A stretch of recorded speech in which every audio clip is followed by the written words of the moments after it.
We're live from Shan's living room. As you can see on YouTube. Yes. Make sure you head over to our YouTube if you want to see us in the flesh. Yes, definitely. Milo is being such a good boy today. Milo is. He's just over there in his little corner right now, with his little elephant. I feel like he's the full-on podcast. He's mascot. a podcast pup. That's what he is. Oh, I love that. We're gonna get him a little hoodie, a little merch. Our merch as well. Merch. We're such like little mums out. We're like, looks like our kids have gone to like a football team, and we're like, look at their merch. We're repping. Losers. Literally. Oh my god. So today's episode is going to be all about motivation and self-confidence. What is needed? Yes. This is a huge topic, isn't it? All over TikTok, Instagram, in the nail world at the minute. It is crazy. Yeah, because we touched on it last episode when we were talking about our nail tech journeys. But a lot of being a nail tech is trying to motivate yourself. Yep. I mean, at the end of the day, we're self-employed, so we have to be able to do everything on our own. Literally. And with that comes motivation and confidence. It does.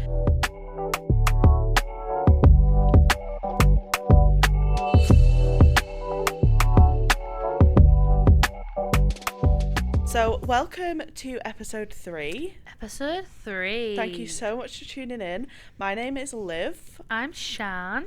We've already explained what the episode's about, so should we just dive right in? Let's go for it. Perfect. So, I think we'll start with motivation. Yeah, that's a good place to start. Yeah, because I think it's a big thing. We do have some questions. Have you seen any that you want to I think they're talk all about? yes, sir. I think with this, I don't know about you, but I get so many questions about this on my TikTok, and like it's quite a big thing that I think I talk about it a lot, about the mental health side of being a nail technician. Yeah. And I think in the last couple of episodes we've both touched on the fact that we both have very supportive partners. Yes. So I think when it comes to motivation, they keep us motivated. Yeah. Yeah. However, for nail... That only goes so far, though. Yeah. I think, especially when I first started, I needed so much more motivation from like another person. Yes. Rather than from myself, whereas now it is so much more myself. Yeah. I think, when you're first starting out, having that support and that person to be like, this is going to get better, this is just the beginning. Yeah. And I do actually wish that I had more nail tech friends when I was first starting out to give me that motivation. So if you're listening to this and you're in a position where you're starting out your nail career, reach out to people. Yeah. Just send them a message. Be like, hey, I've followed your page for a while, really love your work. Yeah. Just that's what I did with you, wasn't it? Yeah, just start a conversation. Yeah.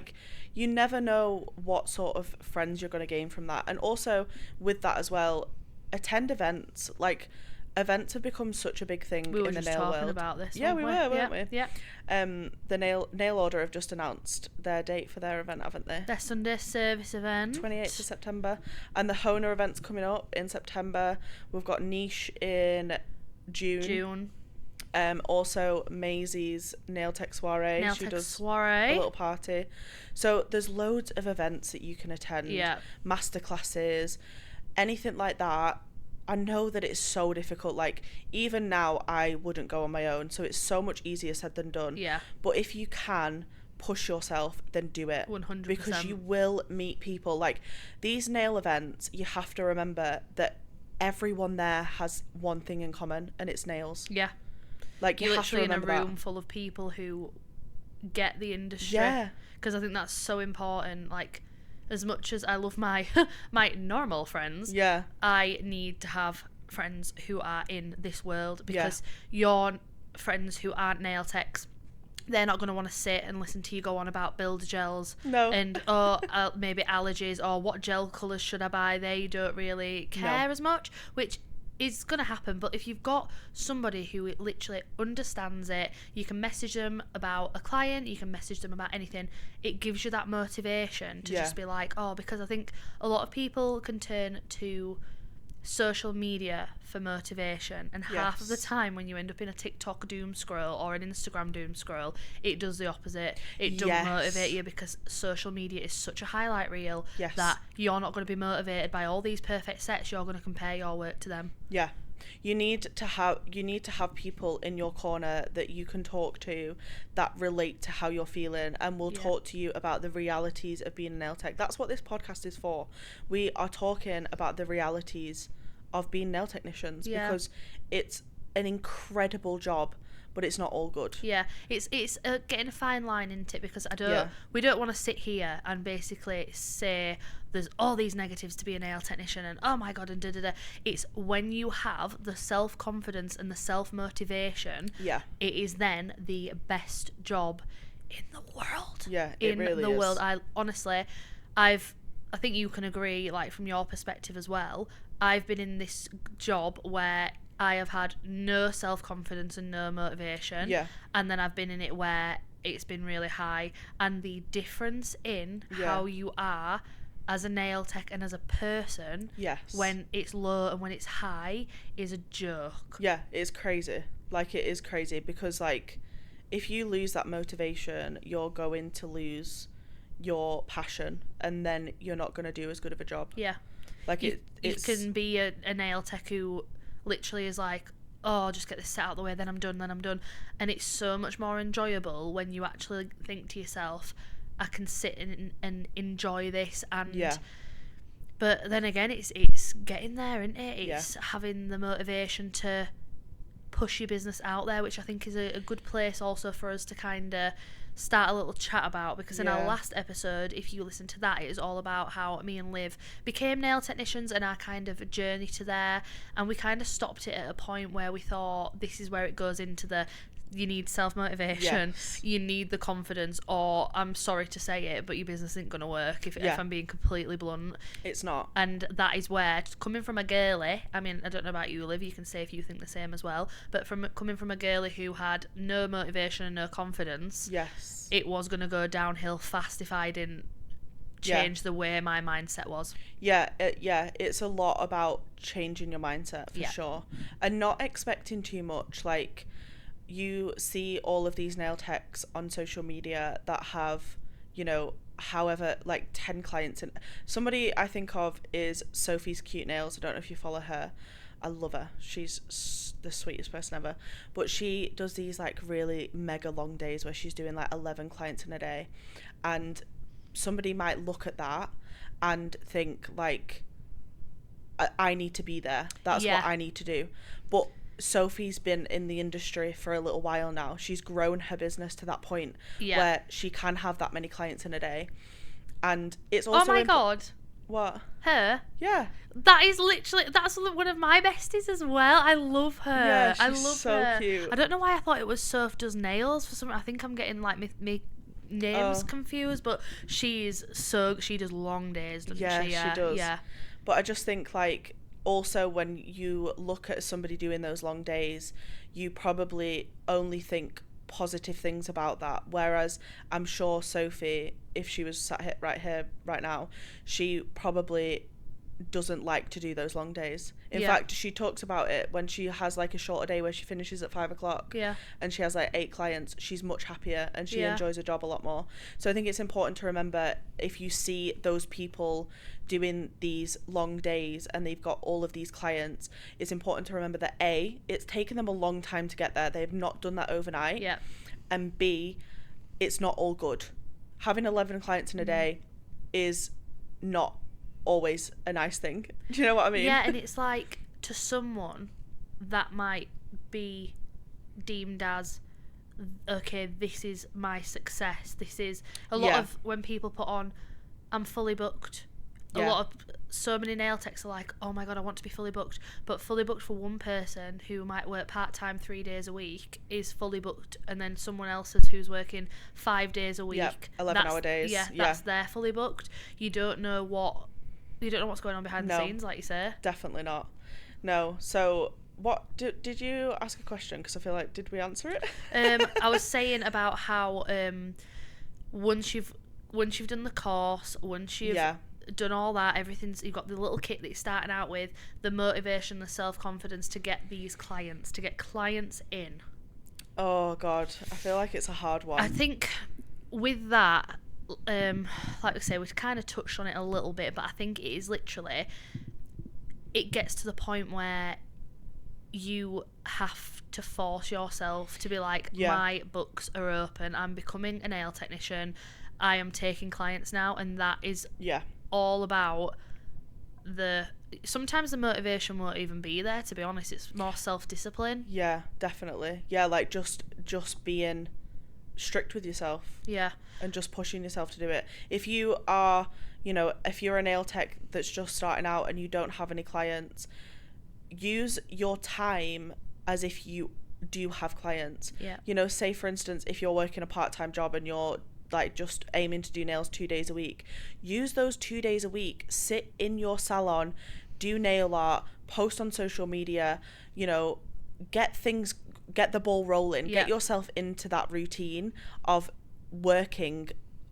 It's almost like manifesting, isn't it? Yeah. Like if you're sat in your salon and you're in that environment and you're practicing doing nail art, you're gonna probably get to where you want to be a lot quicker because you're making it your reality. It's not just a dream. Yeah. Does that make sense? You've got to kind of put in those extra little steps that not everyone realises needs doing. Yeah, definitely. Like on the outside, it looks like, okay, you do a course and then you put on Instagram clients and they come running and then you're fully booked, and it's not that at all. It's literally, there's so many in-betweens and different things you can do to kind of get to that space. And like Liv said, you can do all these little extra things that are going to help kind of get you there. Because like, so when you started your business, did you have motivation and confidence instantly? No, I think so if you listen to our last episode, you can hear more about my story and journey and becoming a nail technician. But going from being unemployed to then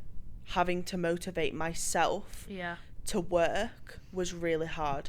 And that's why it took me a year and a half from qualifying to actually gain clientele. Yeah. Because I just really struggled to, like, I've just given that advice where it's like, sit in your salon and do this and do that. I didn't do that. Did I fuck? Like, practice what you preach, hun. I know, right? But if I could give myself advice, that's what I would tell myself. Yeah. I would say, like, use your time wisely. Do you know what I mean?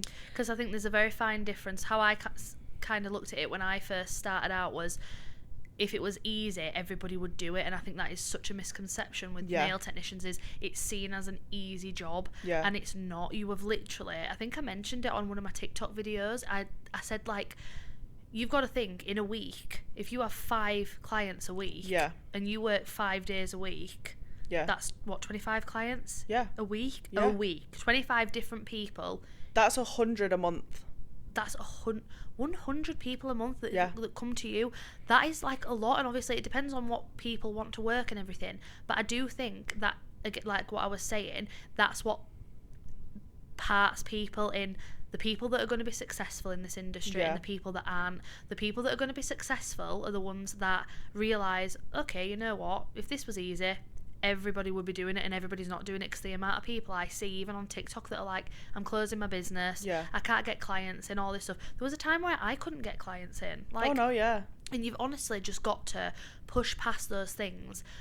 But I just think it's easier said than done. Like, I'm sat here being like, you've got to push past these things, but I was on the other end of this podcast where I was trying to find podcasts on a morning to tell me how to change my mindset, to tell me how to make me feel better. Because even just something as simple as new client nerves, that can make someone literally want to throw in the towel and not be a nail technician anymore.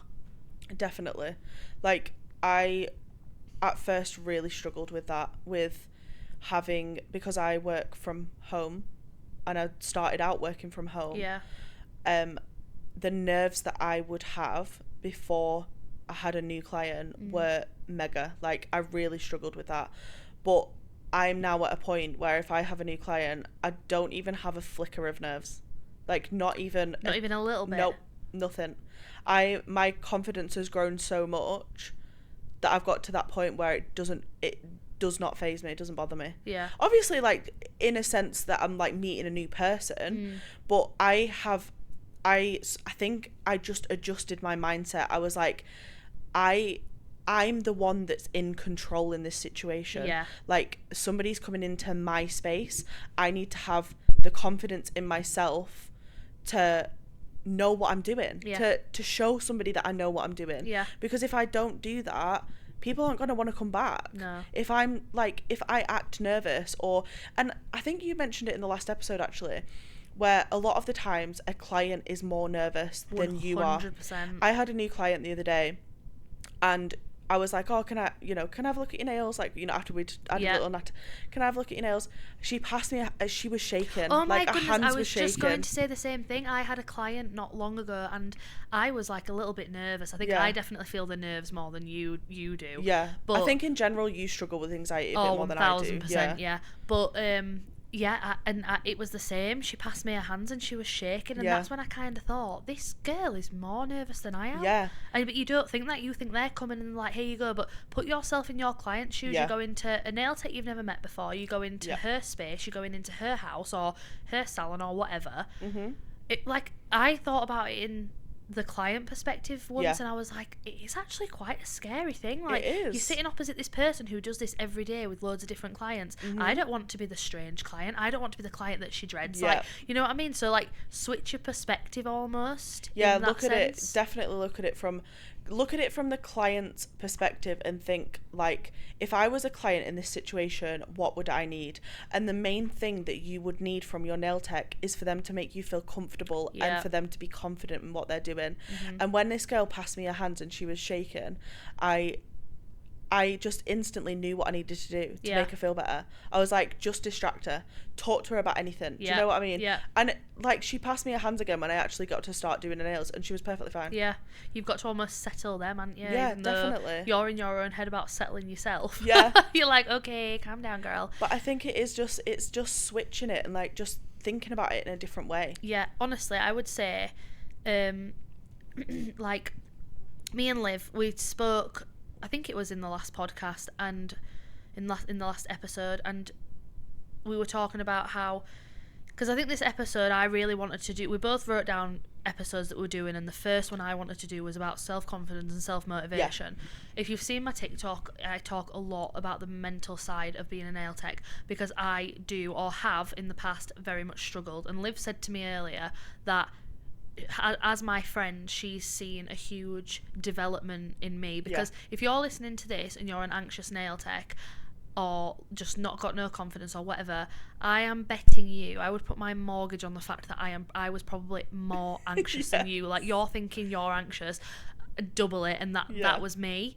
And honestly, I can say probably since the beginning of this year, January, it is like something has just switched. I thought to myself, and I even said it to you, didn't I, in a voice note, like, I have got to the point where I have done nails for nearly a whole year. I did it full time.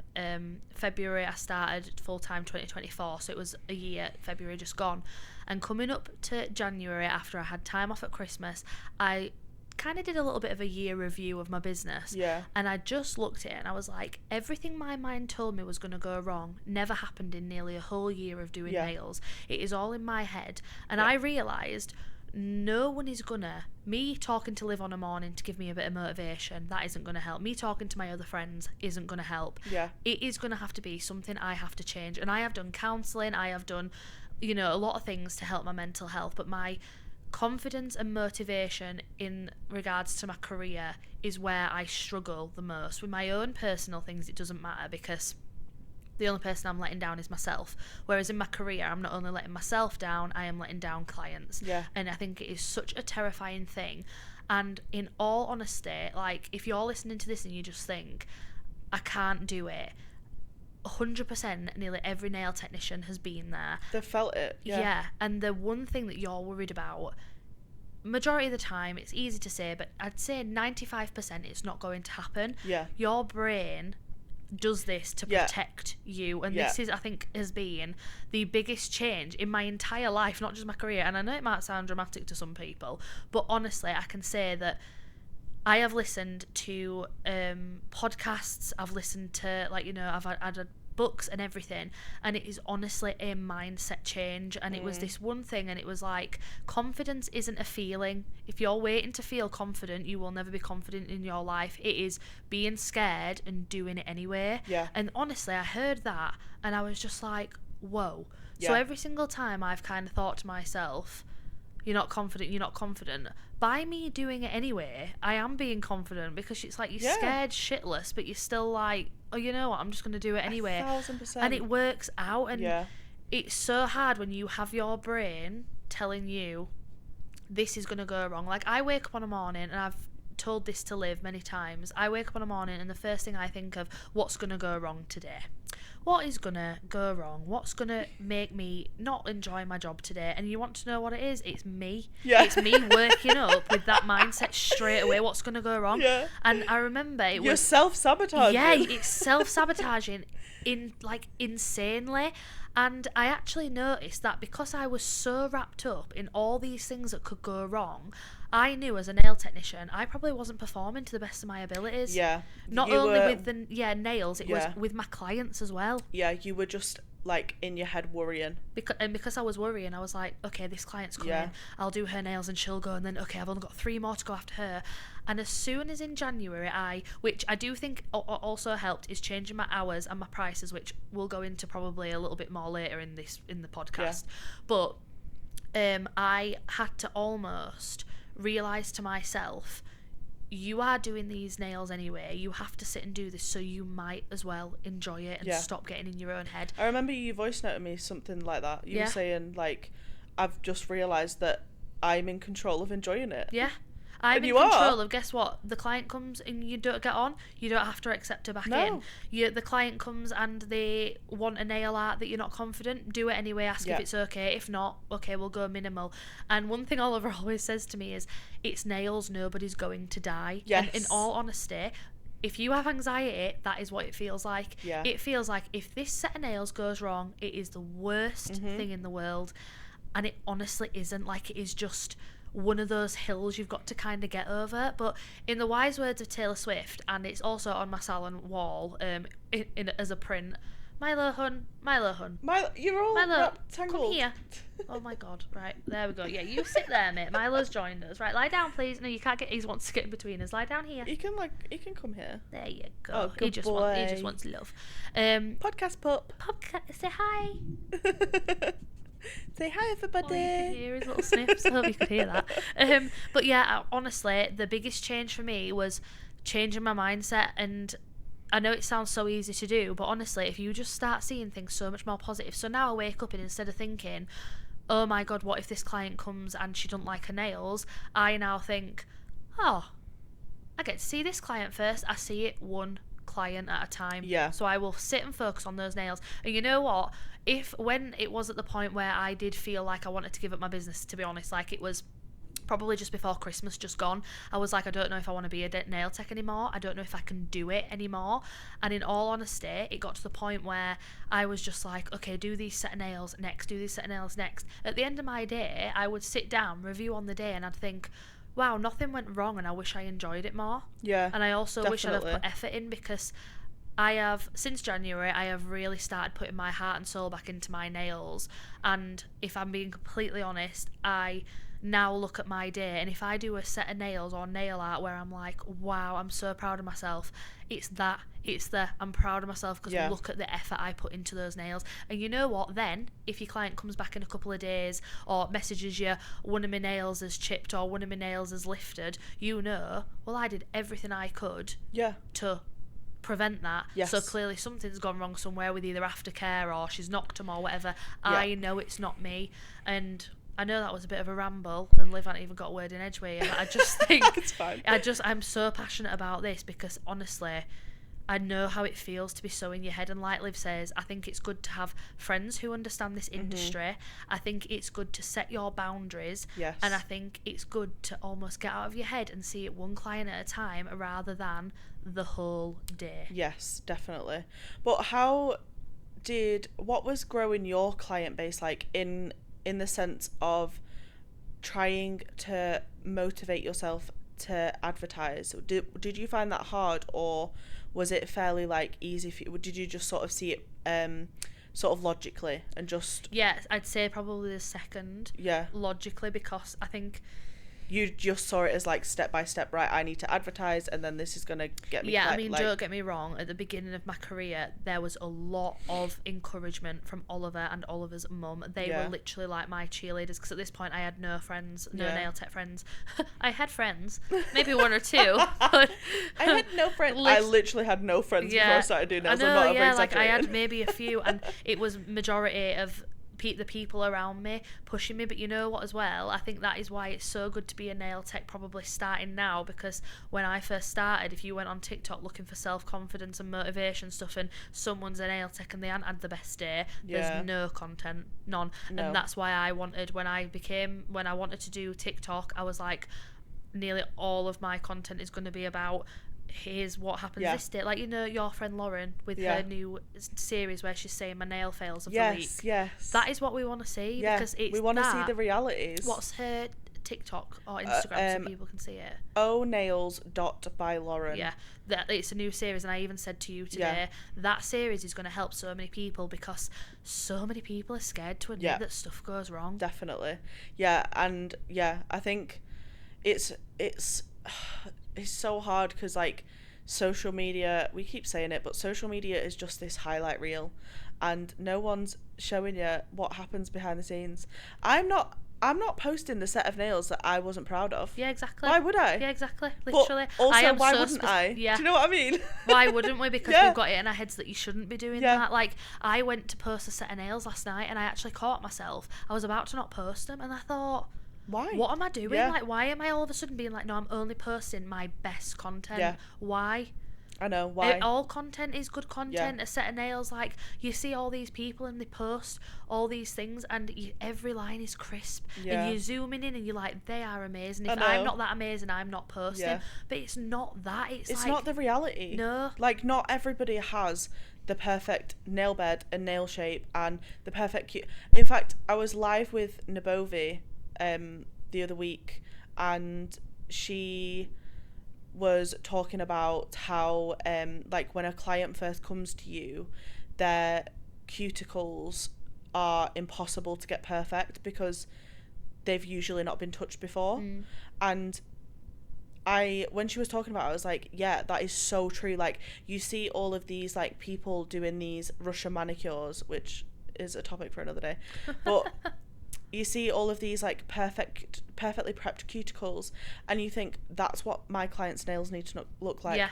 And in reality, most clients don't give a shit. No. Like, they want to leave with their nails pretty. Yeah. That's it. They don't care about what theirs other person's look like. Like, the client knows what nails they're turning up with. Exactly. And if they want more length, then they book in for extensions. Yeah. And then you are kind of able to make it like that. Yeah. But like you say, someone may also have really bitten skin around their nails, exactly. which I don't understand why is such a bad thing. Like, no. I have clients come in and apologising to me. I know, I do and I'm as literally well. like, why are you apologising? Yeah. Like, I say to them all the time, please don't apologise for something so small as this, because for some people that is how they deal with their anxiety. Yeah, that was how I used to deal with, like, I used to really badly pick my skin around my nails. And I don't know why it's such a bad thing. Like, okay, so guess what? You've come for your nails doing. You're taking the first step to making that better. I'm not going to sit here and then make you feel bad for coming to sorting that out. That's like making someone feel bad for wanting to lose weight and going to the gym for the first time. Yeah.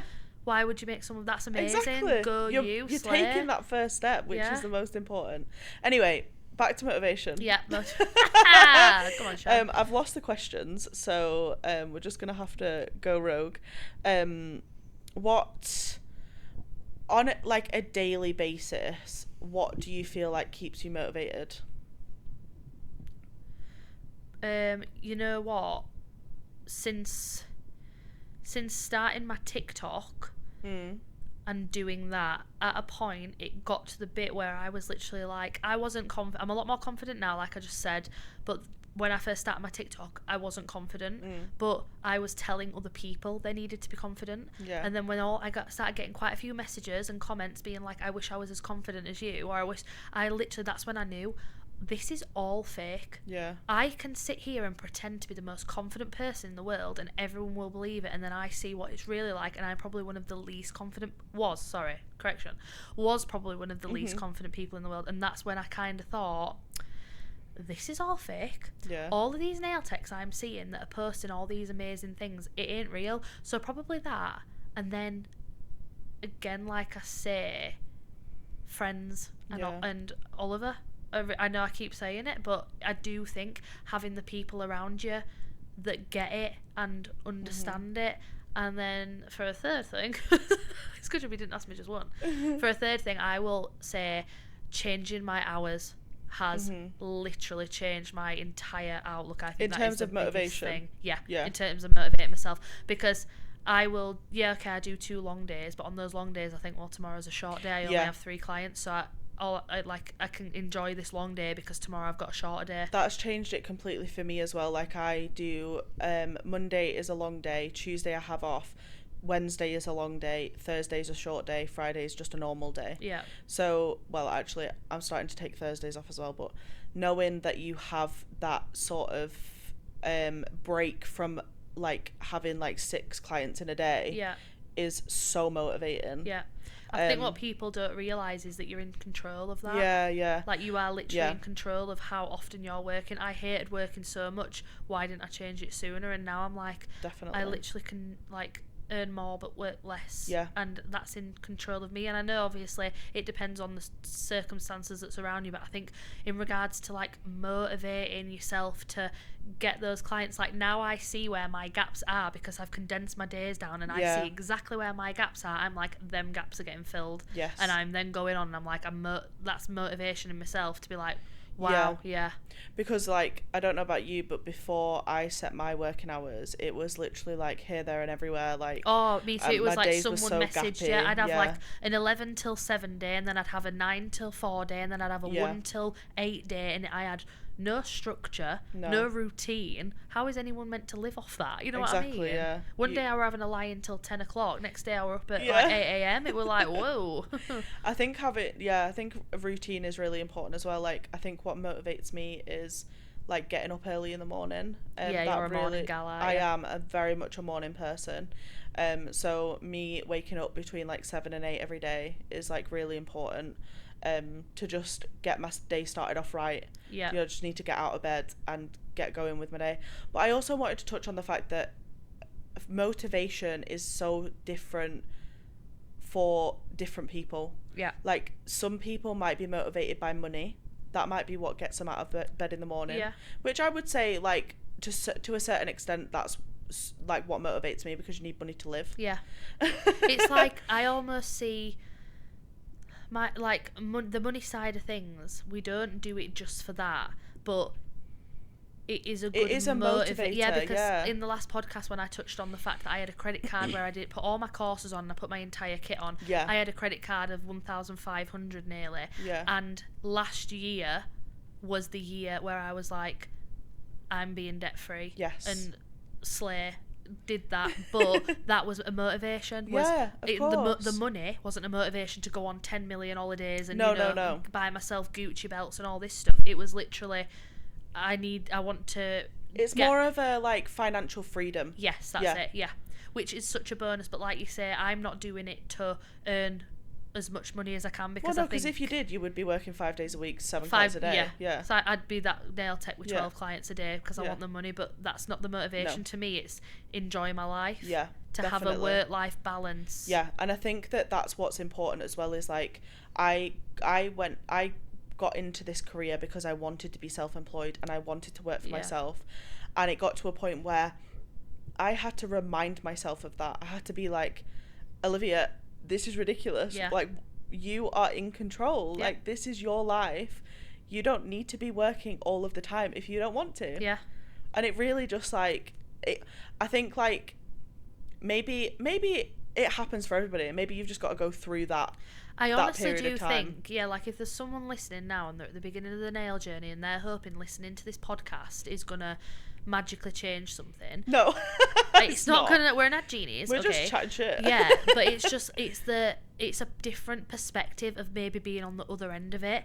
But I will just say, if you want your business to be successful, you need to focus on the mindset of, but this is why we also created this podcast, so then people can listen to things like this, and someone might think to, oh, I don't know if I want to be a nail tech, and they listen to us say the exact same the way they're feeling, and it might give them that motivation to keep going, or to book that client in, or to do that. Just knowing that somebody has gone through what you're currently going through and has come out the other side and has grown and has made something, that is motivation in and of itself. And that's why we keep talking about having people around you that can relate to you and are in similar situations or have been in similar situations, because that is going to keep you going. 100%. As much as like you need to motivate yourself, and you need to find that motivation within yourself in like the passion for what you do, you also do need to remember that it's not always possible to motivate yourself. Like you were saying, like, oh, I can't rely on Liv to motivate me in the morning. But some days you might need that, and that's okay. I think it's okay, few and far between. Definitely. But I think it's also so empowering to have that as in yourself. Yes, definitely. Like, I really honestly wish I could just explain it, but like I said to you, it feels like that person's a different person. Like, it's honestly crazy. And it was I was walking Milo, and I was listening to, is she called Mel Robbins? She's going a bit viral on TikTok at the minute for like her morning and night routines, but I think she's American, and she's like a woman all about psychology and stuff, and the psychological stuff, and she's the one that said self-confidence isn't a feeling, so if you're waiting for the feeling, it ain't coming. You're just gonna do it anyway. But she literally said, like, you need to look at yourself as a good person, and I was walking Milo, and I hate being, look at me, I'm so good. I do not like being big-headed in the slightest, but just for 2 minutes I let myself be. I was like, look at what I've done in a year, and like, you could do this to yourself now if you're listening to this. Think of what you've already achieved. You're constantly raising the bar for yourself, so you don't ever look back at what you've done. Like, so for example, with me, I'm full-time, I've got a nearly full client base, like working with brands, and you don't need these things to be seen as successful. It can even be that you've got 2 clients booked in. Amazing. But look at yourself and what you've done, and think of it as, you know what, these clients are lucky they get to come to me. They're lucky that they get to come and sit down, because don't compare yourself to that nail artist who's going viral on TikTok.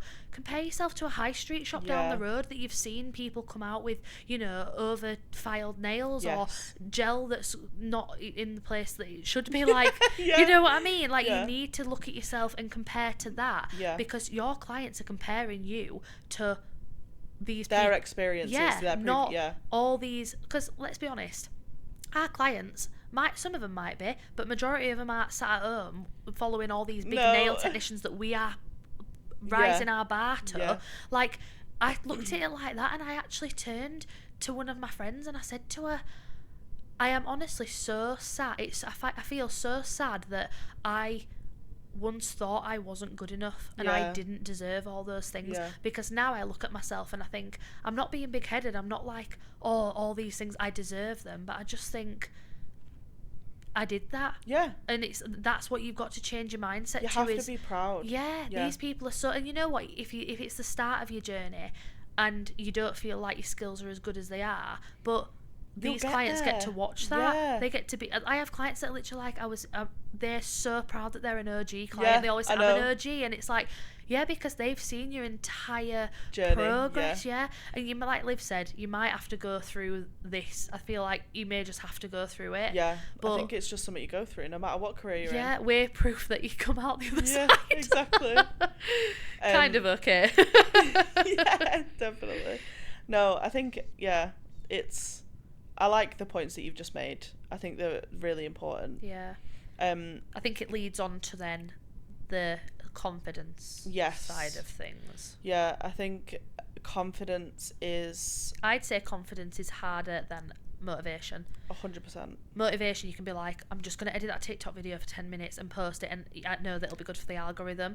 Whereas the confidence is filming the TikTok video. Yes. Which is yeah, that is like the pushing yourself out your comfort zone. Even now, I don't particularly like sitting and talking to a camera. Me either. Like, you'll notice that I am not really looking at the camera, I'm looking at you. Yeah, it's like, we're just going to pretend like they're all not here. Yeah, all these different angles are not staring us in the face. Yeah. So yeah, I think, what about confidence? So I think the confidence to post on social media is different from having the confidence as a nail technician. 1000%. So what do you think that difference is? For me, I have never struggled with confidence on social media. Yeah. Putting my face out there, because to me, I don't hear the feedback. Yeah. And you do on comments. Yeah. But people can say what they want behind your back. If I'm being completely honest, the thing that terrifies me, if you could say, what is your worst case scenario, confidence-wise, mine has always and will forever be the client side of things. I was just going to say, social media. We're so different in that way. Yeah. Like, I lack self-confidence in the social media side of things, even though sometimes it doesn't look like it, I do. Easier to I fake. have a lot of confidence in my abilities and being very not strict with my clients, but you have your boundaries in yes, place. Yeah. And that is something I don't have. Yeah. And it's I think this is why it's good, because we're getting both things. So maybe you touch first on your side of things. So how come you find social media difficult? And then what about clients? Do you just like, what's your mindset with clients? Okay, so with clients, I truly think that most of my confidence has come from the education that I've received.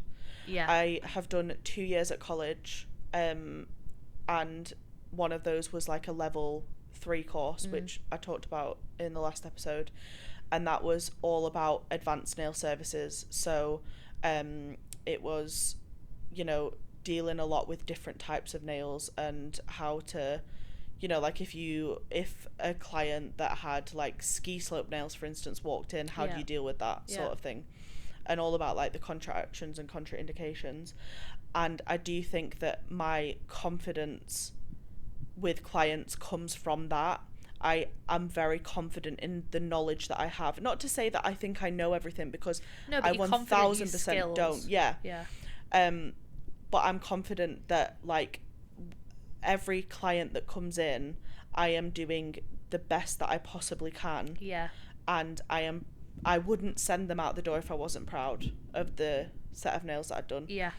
And I'm constantly reminding myself of that. So for instance, like if a client walked out and 2 days or 3 days later they messaged me saying, "Oh, I've broken 2 nails," I'm like, girl, that's your problem, not mine. That is, just pause. And that's something for a second, that you really struggle with. Because I think since me and you have become friends, I think that's why we were saying the motivation comes from friends, because then I heard Liv's perspective on it. Yeah. And I was like, wait. What? I was like, that is honestly, and that is something I think to myself now. So flashback to, like I was saying, December, I really felt like I was lacking in my motivation, wondering whether or not I wanted to be a nail tech anymore, because I was lacking the self-confidence and I was lacking the motivation, that I maybe wasn't performing because I was so in my head about sitting with this client and what could potentially happen. I wasn't focusing on the there and now. Wasn't focusing on the nails as much.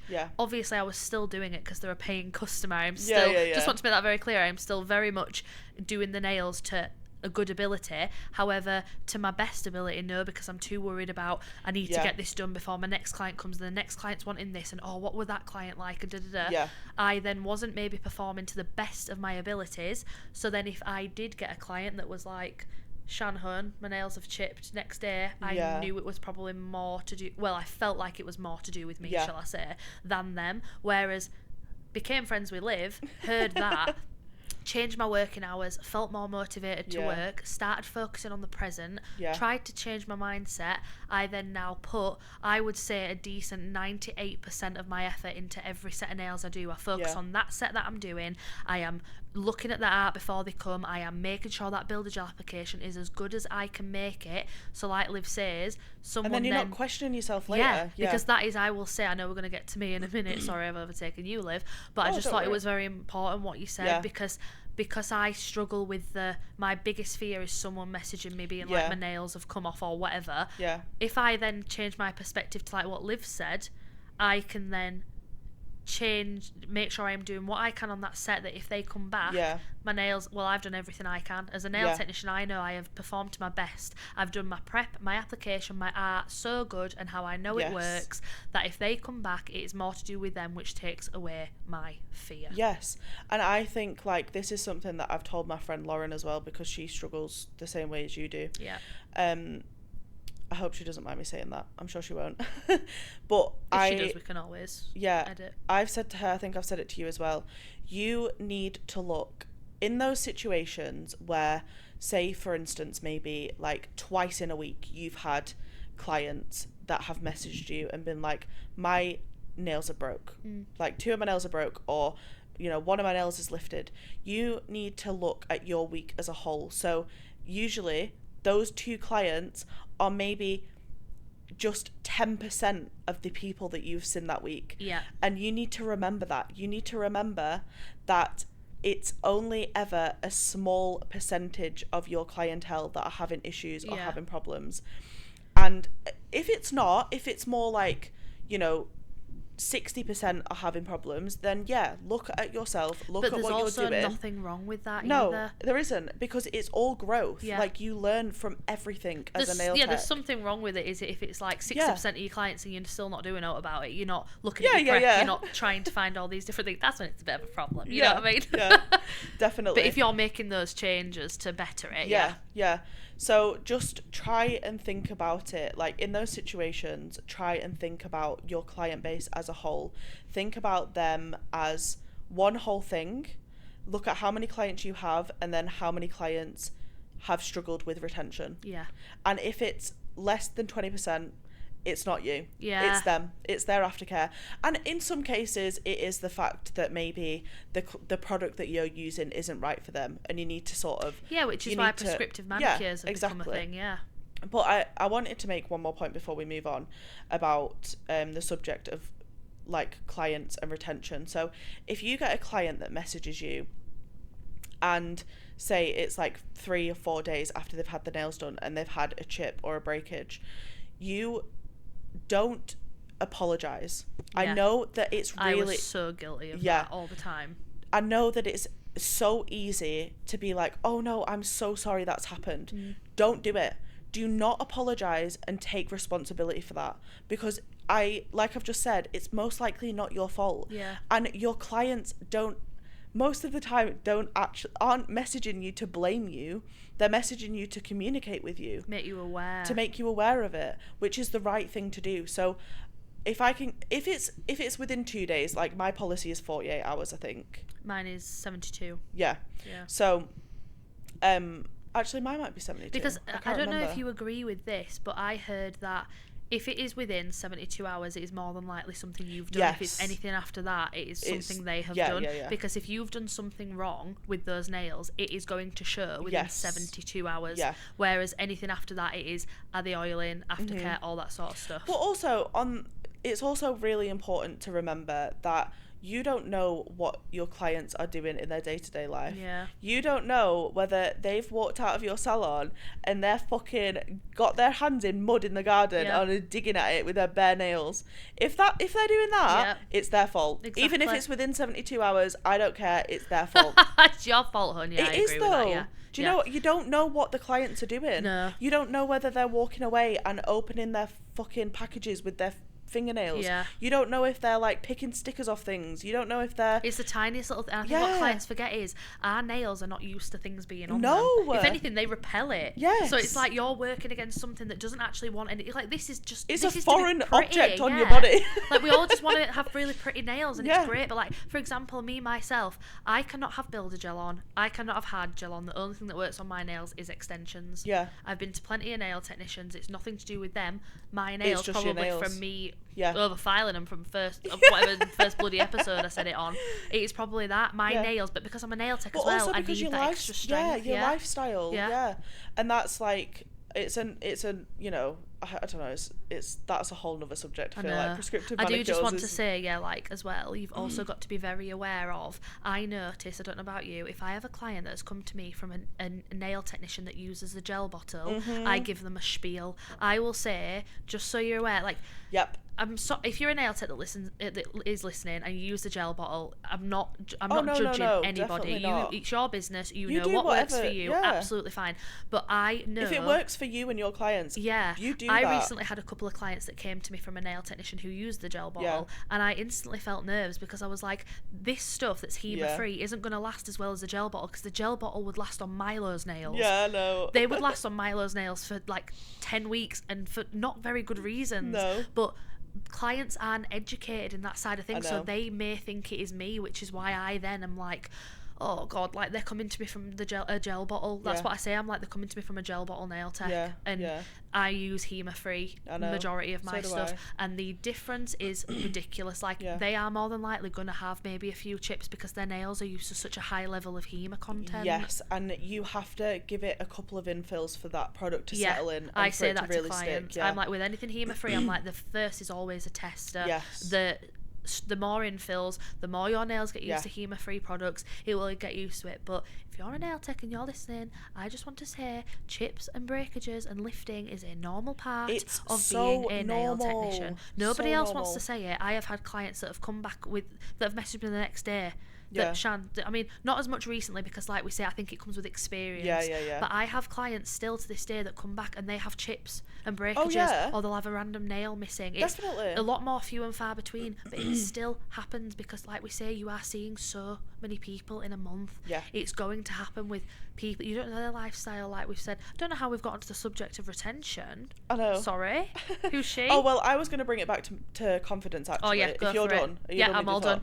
So, who knows? I think, like, you were talking about telling your clients about the difference between products with HEMA and without HEMA. Yes. And I think that how do I word this?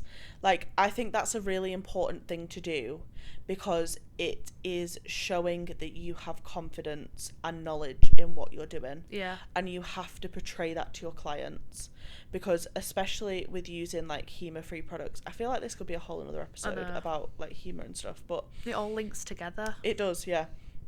But like, you know, when you've got a new client coming in and maybe they've been to another nail tech, maybe they haven't, maybe they've never had the nails done, but I think giving them as much information as you possibly can shows that you're confident in what you're doing. It shows you're knowledgeable. Gives them confidence in you, which then in turn gives you confidence. It's like do you know what I mean? Yeah. It's a back and forth It's funny thing. you say that because I've started doing these little spiels to my clients where I'm like, I use HEMA, and if you're not aware, HEMA's blah blah blah. I do it as well. Yeah, I love talking about it. But then it's like they leave, and I think this is why prescriptive manicures are such a good thing that have come in, is because you can literally say to your client who's coming to you for the first time, I'm putting this product on your nails, and guess what? It might not work because of X, Y, Z.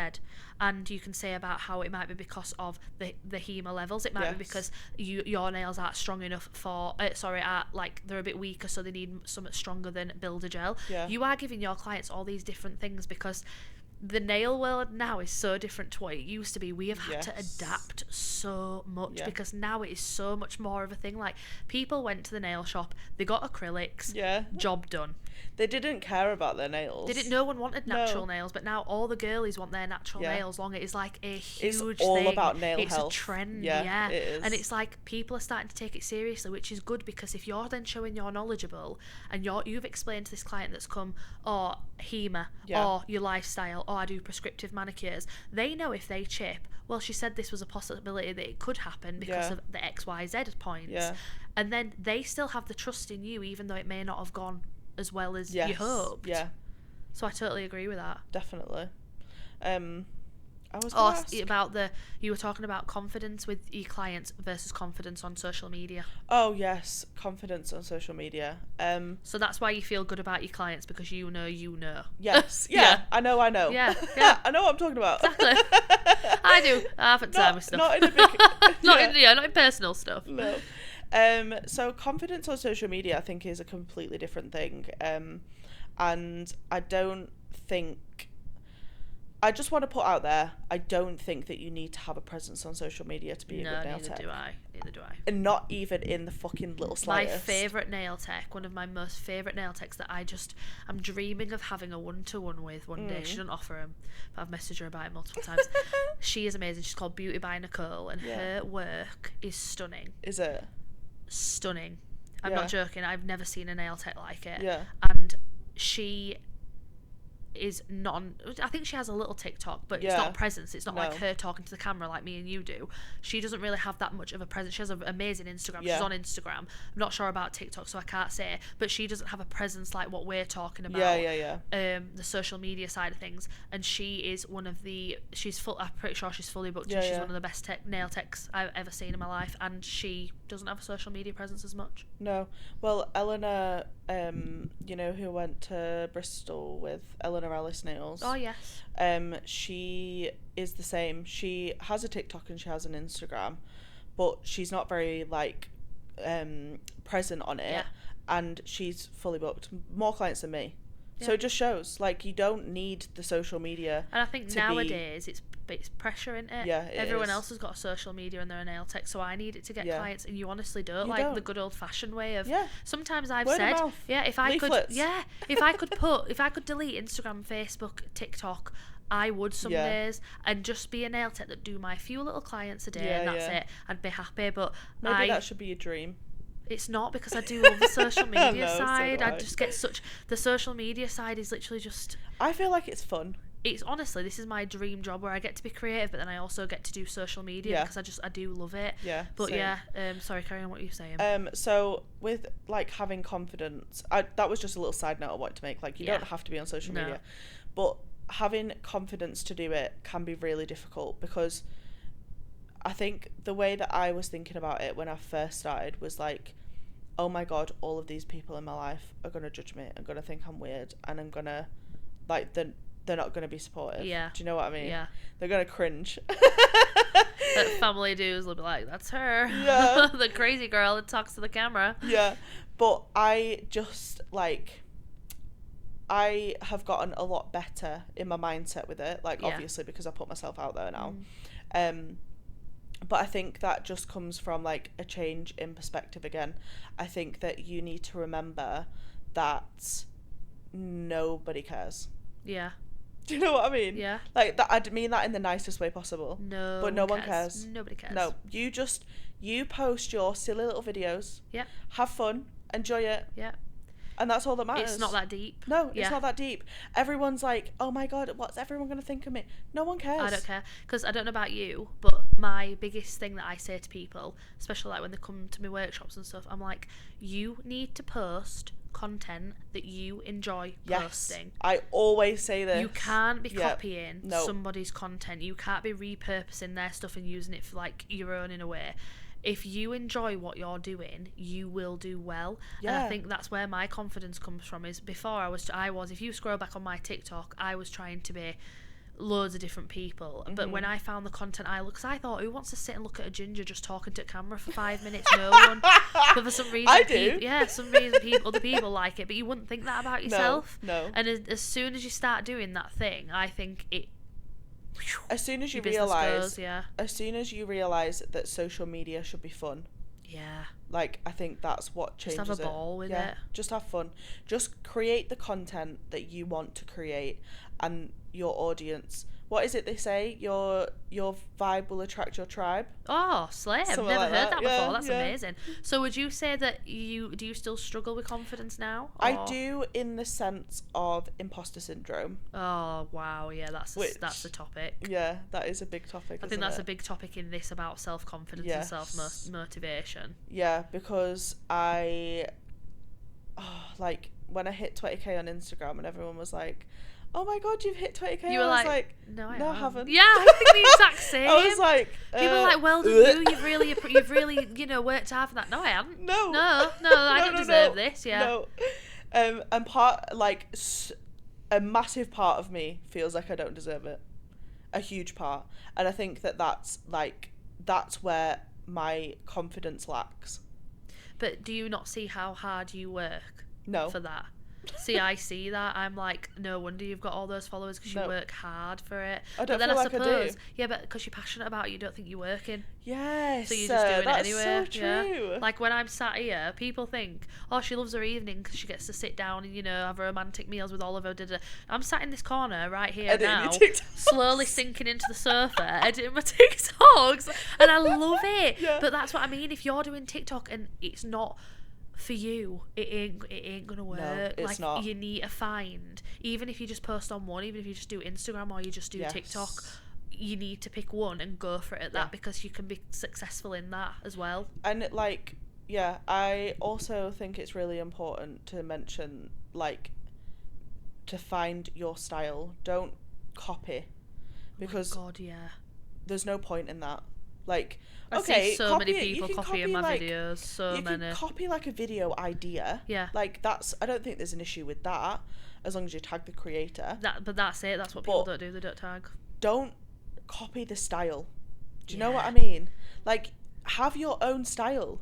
It would be so obvious if I started copying you. We have so different content. It'd be so obvious if I started copying you. I do chatty and motivation Start kind talking of to the thing. camera. Yeah. And unbox parcel with me, and I'll do the occasional day in the life is probably something we both dabble in. We both neither of us. You do it more than me. But even then, we do it differently. Yeah, yes. It's different. Whereas you do prep and application, and yours is a lot more the nail with the client and stuff. Yeah. If I started posting your videos, if someone said to me, you can only post the kind of content Liv posts forever, my TikTok would be non-existent. I would never post. I would not do well because people can tell if it's your kind of content. And vice versa. If it was the other way around and I had to create content like you create, nah, I wouldn't do it. Nah, not for me. It's a personality, isn't it? I love consuming the content. Yeah.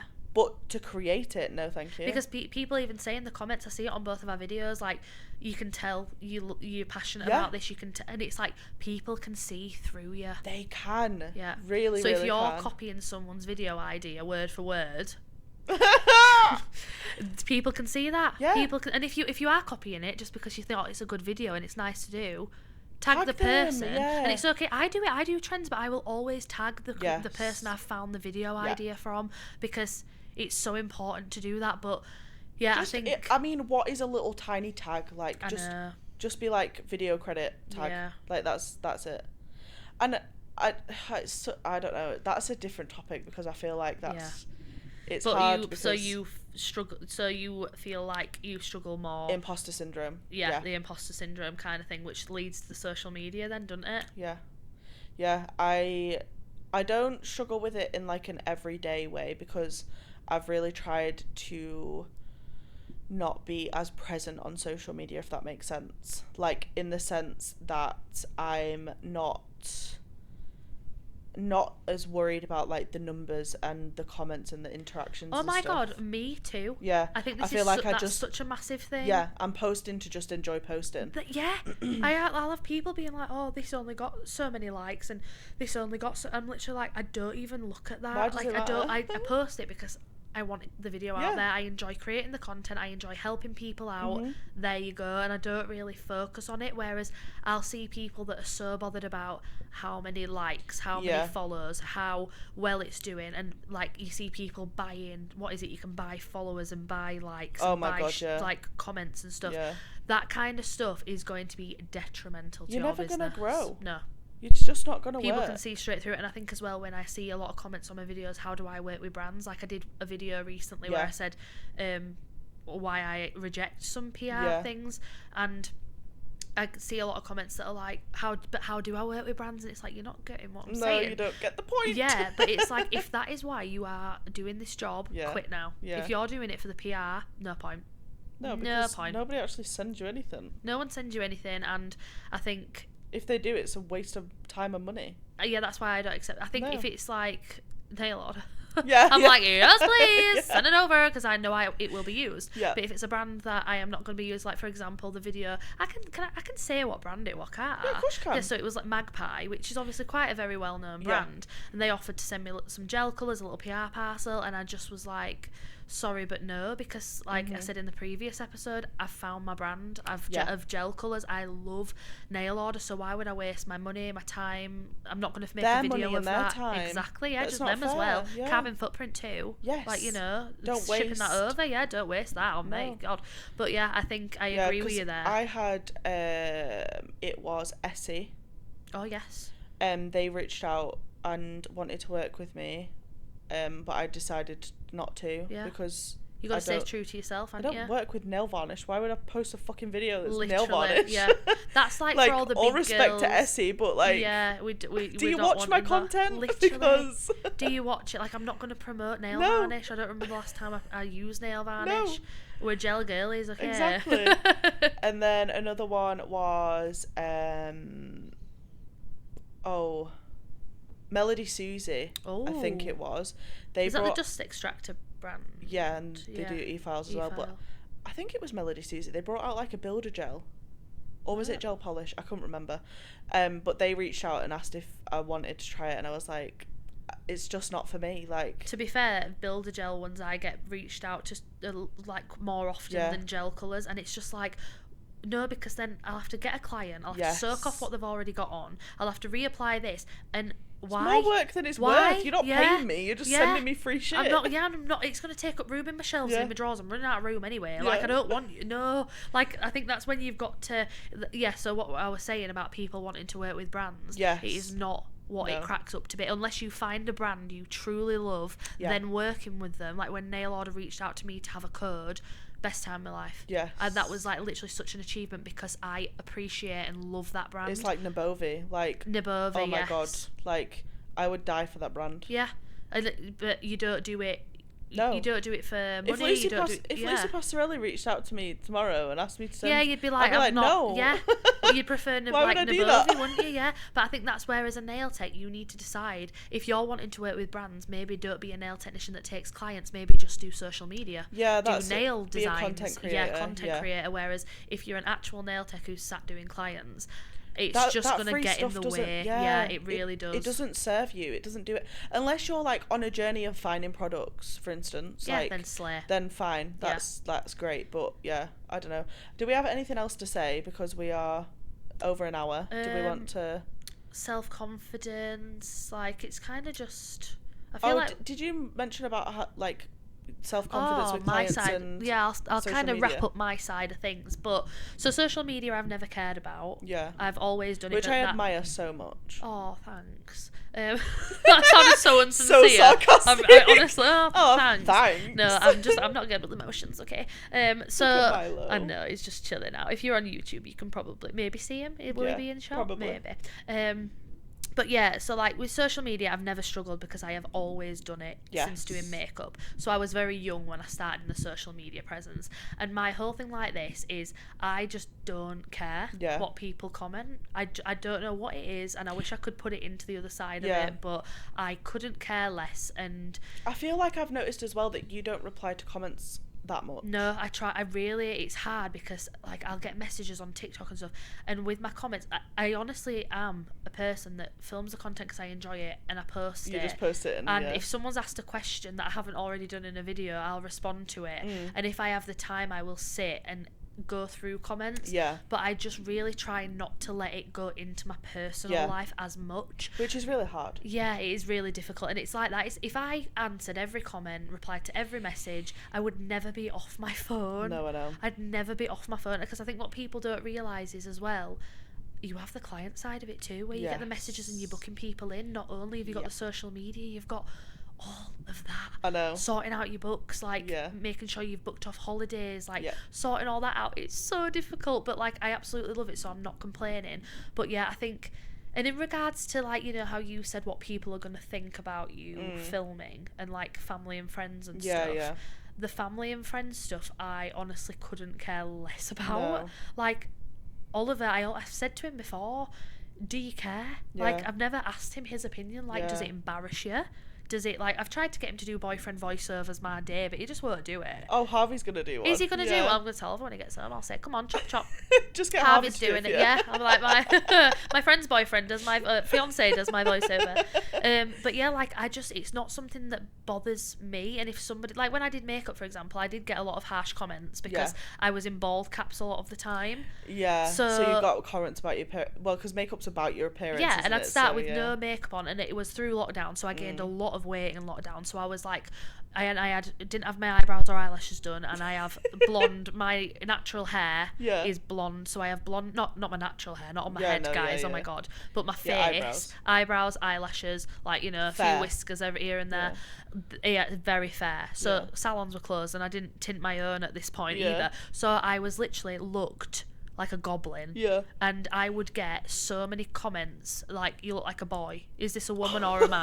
That's so rude. I couldn't care less. Guess what? I might do you feel like maybe I know that you say that you've never cared, but do you feel like maybe having that already in like another career helped in your nail career? Because it was just like, I'm starting up another TikTok and I've already done this, so I kind of know what I'm in for, and I'm so aware of like the TikTok app and stuff and like how it works. Yeah. But I will say, if I got a comment of me doing a client's nails, for example, and someone commented being like, that set's really ugly, or you didn't do that right, that would upset me. Would it? Yeah, but I don't get scared of that. I've heard it right. I need to tell you this because this is actually hilarious, right? Go on. I did a video where I was like, I think I titled the video something like "How to Create a Perfect Ombre," right? And I was using the Ginger and Belle's ombre sprays. Have you seen me use those? Yes. Yeah. Yes. So I was using that, and like that's what the video was. It was just me showing how to do that, right? I'm so intrigued. And somebody commented, "Is the perfect ombre in the room with us?" I was like, dagger to the heart. What did you do? Did you reply? I don't think I did. I think you just got to ignore. Oh my god! If I ever get a bad comment, I just go on the profile and I block them. Yeah. If I ever get a bag, I just think, all right, bye. Yeah. And you know what I kind of think as well? It's so like, funny though. Yeah, like, but in that sort of situation though, like, if I was you, and I think if anyone's listening and you do struggle with the social media side and you get a bad comment, you are literally someone's commenting bad on a video where you're trying to upscale your business, you're trying to work hard, you're putting effort into your career, because if they're going to comment something bad like that, let them get on with it. Exactly. You are better in your business. And it helps your engagement. It helps your engagement. Even reply. Get a little bit sassy. Yeah, get sassy so then they keep replying, because then the algorithm's like, well, someone loves this video, we're going to push it to these people. But honestly, and hate comments usually use words that the algorithm likes. So they'll usually by that person commenting like, "Oh, is the perfect ombre in the room with us?" She's commented what my video is about, so that's helping push it out. So when you think, you've got to change your mindset. I feel like this whole episode has been like, just change your mindset. Yeah, some people aren't nice. No, I know. You are always going to get those people that will comment something badly. Yeah. But you've just got to think like, it's more of a reflection on them than it is on you. And I just think that, don't let that affect your confidence. No, because if it please don't, like, they will just move about their day and they'll scroll down, find the next video and put a bad comment on their video. It is not just you. If they're commenting something bad on your video, it's not just your video, it is many others, and you've just got to let them crack on. And also, most of the time, it's somebody that has nothing to do with nails, knows nothing about nails. Oh yeah, or someone might comment being like, I saw someone comment on somebody else's, another nail tech's TikTok, being like, well, my nail tech doesn't do it like that, and it's like, well, go to your nail tech then. If she wants to do it like that, she can do it like that. Like, just you don't have to. I think I posted a video, it was a while ago, and it was something to do with what I don't do as a nail tech, and I don't do foreign circ-offs. I don't do circ-offs from other nail techs, because I had an experience once where nearly 3 of my nail drill bits broke, and that's a lot of money for me to invest back in. So I just was like, you know what, no. And so many people got a butt hurt from that, and they were like, how do you expect me to come to you if you're not going to circ off my nails? This person was from America. You're not going to come to me, so don't worry about it, hon. You just get on with your day. And also, if you are a client of mine, I will soak off your nails. I just won't soak somebody else's work off. 100%. Like, go to this place where you got them done, ask them to soak it off, and then come to me. But I just... Most of the time, people don't like doing that, do they? Because they get embarrassed. You know what I mean? Like, it's like, I do soak off foreign work. Yeah. But only only from the mindset of I would much rather soak off their nails and me do it than them do it at home. That's the only reason I do it. Or see, I've only had maybe 2 or 3 people that I've done that with, and they've just gone back to their previous place, soaked it off, and then because they were like, I just say, oh, I loved them, thanks, I'm having a break, I've got to go back to work or something. Like, it is what it is, isn't it? But I do think that so social media, that side, I don't really struggle with, because I just think it's better in my business. I'm trying my best, like, we're doing what we can. However, I'm the opposite to you, whereas with you struggle with clients. Clients, you've gotten better though. Do you not? I've gotten a lot better. But that's because I think I'm trusting in myself more, and I know what I'm talking about, and I'm refining and perfecting my skills. And I think even like I don't think anybody's prep is perfect. No, but it's the fact that I'm constantly working at my prep to try and perfect it that gives me the confidence. Yeah. So I think you're always trying to better yourself, and that's the only thing that matters. Exactly. And like, honestly, if you're a nail technician and you really struggle with confidence with clients, if you're a nail technician, like anyone that's not a nail technician is watching. There's if you're not a nail tech, what are you doing here? He's like, oh lads, listen to this. This is what we can listen to today's job. Shout out to you guys. If you're not a nail tech, I need you to comment on this video. Why are you watching? It's probably my dad. My dad actually said, he's like, oh, I love listening to podcasts. I'm like, Dad. It'll be Harvey and Oliver as well. I'm like, Dad, you don't have to listen to this podcast. I appreciate the support, but he keeps trying What's your dad's name? Glenn. Shout out to Glenn. With 2 N's. Hi if you're watching. Yeah. But so it's just like little things like that I am getting better at, but that has changed my mindset since you said, well, no, because that's the only thing that scares me. Allergies and nails not lasting are the 2 things that terrify me, because I think I am quite lucky, whereas because I'm creative, nail art doesn't really overwhelm me. I can kind of work on that, like I just do it as I go. So my main thing is, and if someone had confrontation with me in person, which has touch wood has never happened, my biggest fear is like someone being like, what is that? Like, I don't like that. Oh my God. And then I'd be like, oh my God, because then not only have you got to deal with the confrontation, you sat with that client for a little bit of time. And there has been times where I've literally been like, oh my God, like, what if this doesn't go right? I need this person to just get out of my chair because I'm so nervous, like when I first started. But now it's like, because I trust in myself and I have that knowledge of how to do each like kind of nail art, it makes me feel more confident. Yeah, definitely. I've had a situation, I think I told you about this, the lady that emailed Hona. Oh my God, yeah. I feel like I need to tell that story. I will tell that story in another episode. But that was a situation where she didn't make me feel uncomfortable in person, but she did make me feel really uncomfortable over message. Yeah. And I was going to still have her as a client, and I cut it off. I was like, nah. Yeah. I'm not having you come into my house and make me feel uncomfortable. But since you said that to me, before that, I thought I have to accept everybody. I was like, I have to accept everybody and I have to have them back even if they make me feel uncomfortable because they want to come back. But since you said that to me, I'm like, actually, you know what? Like, I can say to someone, I'm really sorry you made me feel uncomfortable in my own home. I mean, that's never happened, touch wood, but if it ever did, that kind of made me realise, oh my God, I am so in control of all of this. And okay, if you say that to the person, they take it badly and they start, like, for example, someone might be worried that they might slander them all over Facebook or whatever. If that does happen, you've got your side of the story anyway. Exactly. And proof from messages and things. Yeah, I think like I will tell that story in detail. That would be a really another episode, because I think I've still got the messages and I probably would read them out. I don't have any contact with this client anymore, and it doesn't matter anyway because I wouldn't say her name. But I think it's an important story to tell, because we could maybe do an episode about like confrontations and how to kind of deal with them, and like I think that would be good because I reckon a lot of people would be interested in that. How to break up with clients. Oh. Thankfully, I've never had to do that. No. Never. But it's, you know. But I do think another thing as well. Just I've done it twice. Oh, have you? Yeah. Oh wait, I think you've told. Oh, you could tell them stories as well, couldn't you? Yeah. So you're like, oh, hello, sir. Hello. Milo's in shot now. Hi, Munchkin. I think with. Hello. Oh, your kisses. What were I going to say? I was just going to say something about it. I can't remember. It's gone. Milo distracted me. You're a distraction, a cute one. You are. Oh, it was about the self-confidence and like with certain clients that you know, you might not feel like you can put boundaries in there. I think that has such a big impact on your self-confidence, like even with how to deal with these things that might not have happened yet. 100%, yeah, definitely. Hiya. Are you giving me loves? Mwah. But yeah, in regards to like the confidence and motivation, I think, to be honest, we could probably do a part 2 on this as well. Yeah, probably.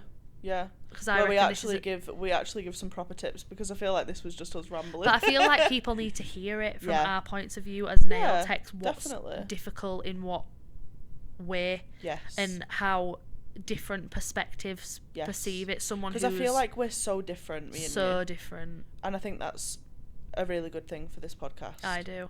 It's like different perspectives, and different ways that you can think about it in your mind. Definitely. But yeah. Perfect. Are we done? I think I'm all rambled out for the confidence and motivation. I'm nattered out. I know. We're all nail tech nattered out. Honestly. That's so funny. Oh, right. So that was our tips. Yeah. Tips and tricks and everything. Our experiences as well. Yeah. I hope that you guys found comfort in it and maybe related in some ways. And if you're listening to this before maybe a day that you're feeling a little bit nervous and you need that little bit of confidence or extra motivation, just know that everyone has been in your position. You are honestly not alone. Maybe reach out to someone who's in, you know, your area and is a nail tech, or even just someone you watch over social media. Like, reach out to our podcast messages. Me and Liv both. We'll answer you. Yeah, we both look at that. We might send you a cute little voice note, you know, of how to deal with it. But they might have had enough of listening to our voices. They might be like, we don't need to hear any more of you. Bloody hell. And remember that every day is a new day. Yeah. If you're in the middle of a shit day, just remember that you can wake up tomorrow, you can change your perspective, and you can have a better day. Exactly. Everything you lose is a step you take, from the wise words of Taylor Swift. I just think it's so... You better fuck off with that. No, I love it. I'm going to say it every episode because it's so true. If you had a client and you did rubbish yesterday, okay, that's a loss, but it's going to give you more motivation to do better today. Boom. It's another thing we are very different on. I love Taylor and she doesn't. I hate Taylor. Taylor, if you want to sponsor this podcast, let me know. No, I would not allow it. Let me know, Taylor. I'm out. Milo, you have permission to bite. Are you a Swiftie? I don't think he Milo's is. He is. He no, told me not. yesterday. He's He tells me all the No, time. he's not. But I hope you enjoyed this episode, we hope guys. you enjoyed. Thank you so much for listening. And we will see you in the next one next Friday. See you next week. Bye. Bye.